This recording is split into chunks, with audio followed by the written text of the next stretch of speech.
High range NSS union സമാഗമം 2025 എന്ന പേരിൽ രാജാക്കാട് മേഖല കുടുംബസംഗമം നടന്നു. വാദ്യമേളങ്ങളുടെ അകമ്പടിയോടെ രാജാക്കാട് ടൗൺ ചുറ്റി നടന്ന ഘോഷയാത്രയിൽ കുഞ്ഞുകുട്ടികൾ, പ്രായമായവർ ഉൾപ്പെടെ നൂറുകണക്കിന് ആളുകൾ പങ്കുചേർന്നു. തുടർന്ന് രാജാക്കാട് ക്രിസ്തുജ്യോതി ഓഡിറ്റോറിയത്തിൽ വെച്ച് ആചാര്യ വന്ദനത്തിന് ശേഷം നടന്ന കുടുംബസംഗമം NSS Kottayam taluk union president B. Gopakumar ഉദ്ഘാടനം ചെയ്തു.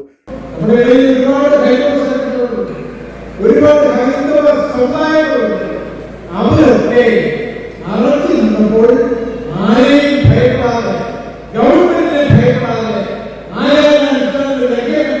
നടന്നാൽ അതിനെ ചോദ്യം ചെയ്യും എന്ന് ആദ്യം പറയുന്നതിനുള്ള ആദ്യം കാണിച്ച സമുദായമാണ് ഹിന്ദു സമുദായമാണ്. നായർ സർവീസ് സൊസൈറ്റി എന്ന് നമുക്ക് അഭിമാനത്തോട് നമുക്ക് പറയുക. High range NSS union chairman Anilkumar അധ്യക്ഷത വഹിച്ചു. R. ബാലൻപിള്ള സ്വാഗതം ചെയ്തു. രാധാകൃഷ്ണൻ നായർ കുടുംബസംഗമ സന്ദേശം നൽകി. സന്തോഷ് കുമാർ, ഉത്തമൻ നായർ, അജയൻ, ഉഷാകുമാരി, MR അനിൽകുമാർ തുടങ്ങിയവർ ആശംസകൾ അറിയിച്ചു. തുടർന്ന് സ്നേഹവിരുന്നിന് ശേഷം തിരുവാതിരയും കുട്ടികളുടെ കലാപരിപാടികളും അലങ്കേറി.